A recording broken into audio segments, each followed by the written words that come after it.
Well, the summit was the beginning of what we seem to be an important step from all the other meetings that have been held under the African Union ministerial programs that have happened in the last 8 years.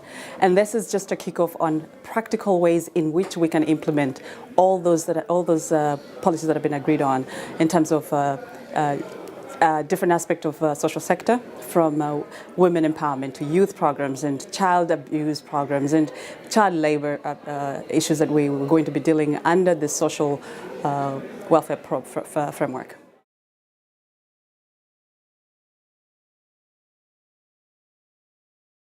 Right. The expectation is that from the recommendations that we have had from this discussions and the whole debate this afternoon, is to forward these recommendations to the ministerial level, which is the ACP Council Ministers, where we will be presenting some of the recommendations that has come from this debate on how to implement those policies that they have discussed, they've talked about for the longest time, with the intention of practically translating those points, those action points into very actionable points back on ground in our nations.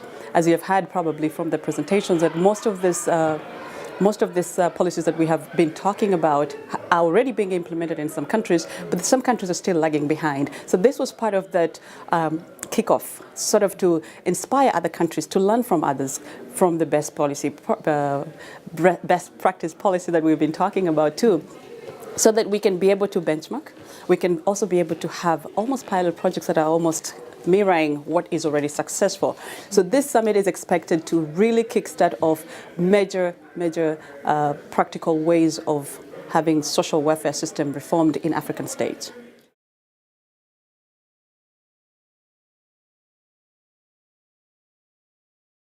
Well, the way it's being structured currently is to target. We've talked about the ministerial level, but from the ministerial level, we're actually going into grassroots level.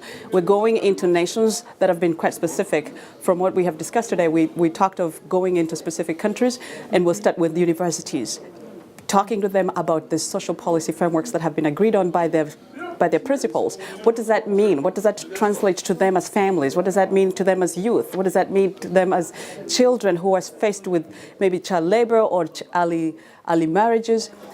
Basically follow up on all these policies in a very practical way through those kind of channels, universities and even social medias, and also working with diaspora. Diaspora is playing a very essential key in making sure that our nationals are aware of all those policies and their implications on ground. So we're using the diaspora associations very much.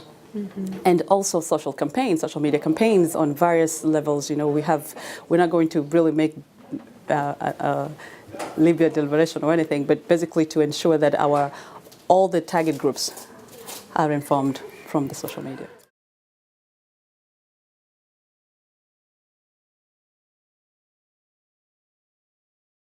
No, in fact, that's a very good question.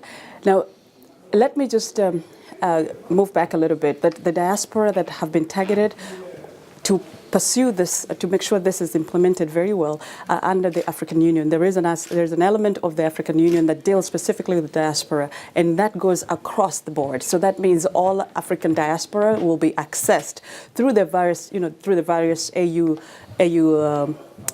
offices that we have across the globe, but also through the embassies that work alongside diaspora associations. It's not necessarily that the association works with them or for them, but they work alongside. So we're expecting the embassy will play a major role in informing the diaspora. But we're really coming under the umbrella of the AU diaspora umbrella, that we'll be able to access all diaspora in different segments, not only in Europe, but even in Eastern European states. We do have a lot of diaspora there, mm-hmm. And the way we will access them surely is really through the AU umbrella. Because that's the only institution right now that has got a complete coverage of diasporas that we can kind of benchmark with. We hope that in future, of course, that other UN bodies will pick up diaspora in different levels. But for now, we work under the umbrella of the AU on this specific issue to reach all diasporas.